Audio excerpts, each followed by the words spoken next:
반갑습니다. 오늘 5월 22일 금요일 아침입니다. 어저께까지 우리 요한계시록 3장까지 말씀을 통해서 소아시아 7교회를 통해 교회의 모습을 정말 주님의 말씀에 합당한 교회가 어떤 것인지 또 한번 점검하고 살필 수 있는 기회를 가졌습니다. 이제 오늘은 요한계시록 4장의 말씀입니다. 이 말씀에 어떤 말씀을 담았는지 함께 나눕니다. 먼저 4장 1절부터 11절까지 말씀 봉독합니다. 일 후에 내가 보니 하늘에 열린 문이 있는데 내가 들은 바 처음에 내게 말하던 나팔 소리 같은 그 음성이 이르되 이리로 올라오라. 이후에 마땅히 일어날 일들을 내가 네게 보이리라 하신지라. 내가 곧 성령에 감동되었더니 보라, 하늘에 보좌를 베풀었고 그 보좌 위에 앉으신 이가 있는데 앉으신 이의 모양이 벽옥과 홍보석 같고 또 무지개가 있어 보좌에 들렸는데 그 모양이 녹보석 같더라. 또 보좌에 들려 24 보좌들이 있고 그 보좌 위에 24 장로들이 흰옷을 입고 머리에 금관을 쓰고 앉았더라. 보좌로부터 번개와 음성과 우레소리가 나고 보좌 앞에 켠 등불 7이 있으니 이는 하나님의 7 영이라. 보좌 앞에 수정 같은 유리 바다가 있고 보좌 가운데와 보좌 주위에 네 생물이 있는데 앞뒤에 눈들이 가득하더라. 그 첫째 생물은 사자 같고 그 둘째 생물은 송아지 같고 그 셋째 생물은 얼굴이 사람 같고 그 넷째 생물은 날아가는 독수리 같은데 네 생물은 각각 6날개를 가졌고 그 안과 주위에는 눈들이 가득하더라. 그들이 밤낮 쉬지 않고 이르기를 거룩하다 거룩하다 거룩하다 주 하나님 곧 전능하신 이여 전에도 계셨고 이제도 계시고 장차 오실 이시라 하고 그 생물들이 보좌에 앉으사 세세토록 살아계시는 이에게 영광과 존귀와 감사를 돌릴 때에 24 장로들이 보좌에 앉으신 이 앞에 엎드려 세세토록 살아계시는 이에게 경배하고 자기의 관을 보좌 앞에 들이며 이르되 우리 주 하나님이여 영광과 존귀와 권능을 받으시는 것이 합당하오니 주께서 만물을 지으신지라 만물이 주의 뜻대로 있었고 또 지으심을 받았나이다 하더라. 아멘. 오늘 말씀 하늘의 예배를 기억하자. 하늘의 예배를 기억하자 하는 말씀의 제목입니다. 배경적으로 우리는 이 요한계시록에 쓰여지던 시대에 황제 숭배가 강요되었다라고 하는 것을 늘 잊지 말아야겠습니다. 하나님의 어떤 보좌보다도 황제의 보좌가 더 높게 여겨지도록 만드는 것이 황제 숭배의 목적입니다. 그래야만이 로마 제국의 모든 나라와 민족들을 통합할 수 있겠다라고 여겼던 것처럼 보입니다. 그래서 황제 숭배만 받아들이면 그 민족들이 어떤 종교 생활을 하든지 전혀 관여하지 않는 그런 범신론적인 제국의 모습을 보여줍니다. 하지만 기독교인들은 그것을 거부하죠. 때문에 로마 제국의 가장 큰 방해꾼들은 바로 기독교인들이었다라고 할 것입니다. 자, 그런 측면에 이제 하늘의 보좌를 보여주시고 하늘에 예배하는 장면을 보여준 이유가 어디 있겠습니까? 황제의 권위를 내세우던 제국의 그 위엄과 또 권위는요, 바로 이 로마에 있는 황제의 궁전과 같지 않았을까요? 그 화려하고 그 우렁찬 모습, 그 우리 영화를 통해서 자주 보지 않습니까?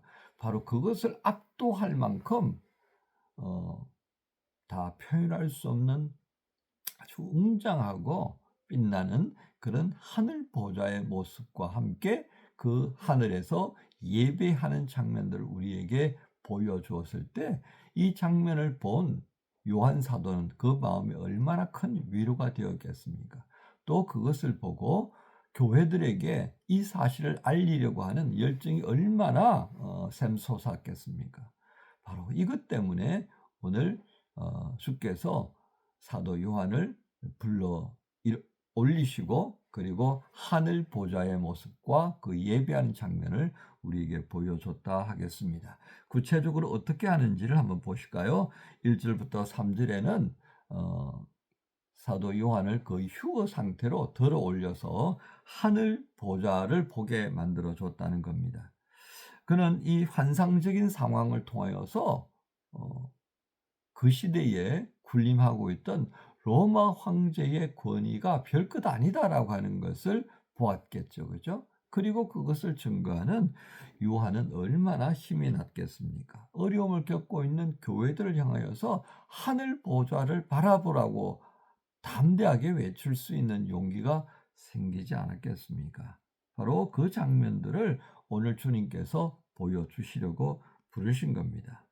그 하늘 보좌에 둘려져 있는 보석은 로마 황제의 궁전에서 찾아볼 수 없는 그런 놀라운 것이었다는 겁니다. 그래서 벽옥, 홍보석 같은 무지개가 보좌에 둘려 있었다는 겁니다. 그러니까 뭐 한마디로 표현하면 우와 할 수밖에 없는 그런 장면이었겠습니다. 이것이 바로 하나님의 보좌의 모습, 그리고 그 보좌에 앉아 있는 하나님의 영광스러움을 드러내었다 하겠습니다. 자, 그 다음에 또 우리가 보건대 여기에 어떤 장면들을 등장시켰습니까? 요한이 그 하늘 보좌에 오를 때 성령의 인도함을 받고 이 일이 이루어지는 것을 봅니다. 2절에 내가 곧 성령에 감동되었더니, 그죠? 성령에 감동되어져서 그것을 보는 눈이 열렸고요. 그리고 그 하나님의 영이 5절에 보면 보좌 앞에 켠 등불 7이 있으니 이는 하나님의 7영이라. 그죠? 완벽하다. 그죠? 하나님의 영이 모든 것을 보게 하시고 비추어 주며 그리고 그것이 드러날 수 있도록 빛으로 7영의 등불로 임재하는 것을 우리에게 보여줍니다. 그 다음에요. 또 어떤 장면이 있습니까? 여기에 내 생물에 대한 모습을 우리에게 보여줍니다. 내 생물은 어떤 의미를 가지고 있겠습니까? 그 내 생물은 첫째는 사자 같고요. 둘째는 송아지 같고 셋째는 사람 같고 넷째는 독수리 같다 했습니다. 이것은요. 초대교회에 아주 멋진 상징을 담고 있습니다. 사복음서를 여러분 기억하시죠? 그죠? 그 사복음서를 얘기할 때 마태복음은 사자와 같은 사자복음이다. 사자의 힘을 가졌다라고 표현을 하고요.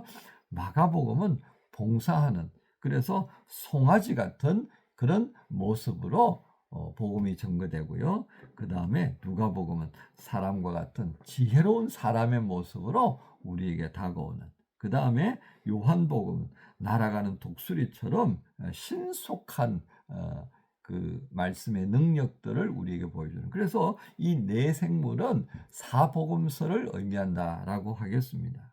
그 네 생물이 복음서의 주 목적이 무엇이겠습니까? 예수 그리스도를 증거하는 겁니다. 그 예수께서 바로 메시아이시고 하나님의 아들이시고 하나님이시다라고 하는 것을 증거합니다. 그죠? 그러니까 그 내 복음서의 역할들을 어떻게 표현합니까? 밤낮을 쉬지 않고 24장로들과 찬송하는 장면들을 보여줍니다. 그러면 여러분 여기서 이제 24장로에 대한 설명이 남아있는데 24장로는 뭘 이야기하겠습니까? 뭐 여러 가지 설명이 있습니다.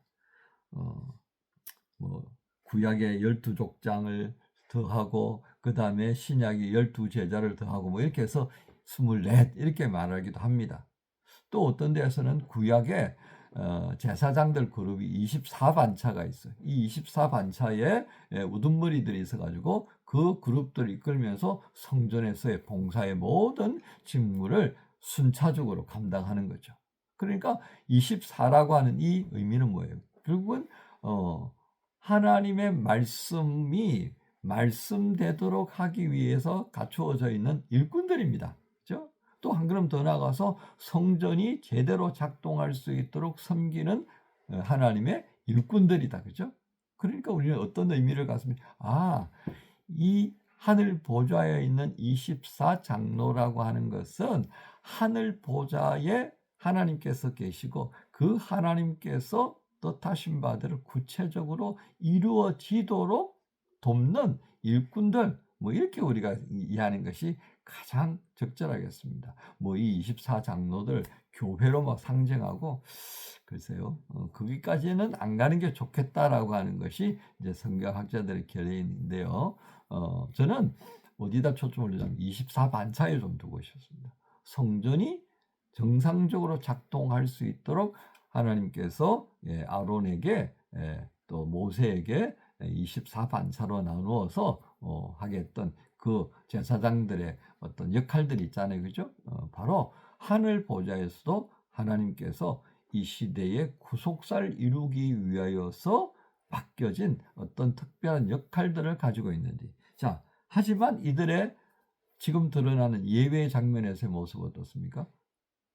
내 생물, 사복음서를 상징하는 내 생물과 함께 하나님을 찬양하는 것으로 우리에게 드러내 보여줍니다. 그러니까 그 24장로들과 거기에 딸려있는 천사들과 그리고 이 네 생물들이 하나님을 향하여서 찬송하는 이 장면을 생각하면서 얼마나 벅찬 감격이 있겠습니까? 그러니까 사도 요한이 그걸 본 거예요. 그러니까 그 마음속에 있던 눌려있던 마음들요. 그런 것들이 다 사라져버리지 않겠습니까? 네, 오늘 말씀을 통하여서 결국 이 시대의 교회들에게 주려고 하셨던 말씀은 무엇이겠습니까? 교회의 머리 되신 그 주님, 창조주 되신 그 주님, 하늘의 모든 것으로부터 경배를 받으시는 그 하나님이 우리의 믿음 가운데 계시는 그 하나님이시다는 겁니다. 황제 숭배를 우리가 거부할 수밖에 없는 이유가 바로 여기에 있다라고 하는 것이었죠. 그래서 이 땅에 있는 교회들 역시 마찬가지로 그 하나님을 섬기는 것에 기쁨을 느끼고 자부심을 느끼면서 이 땅을 살아가는 것이 합당하다 하는 겁니다.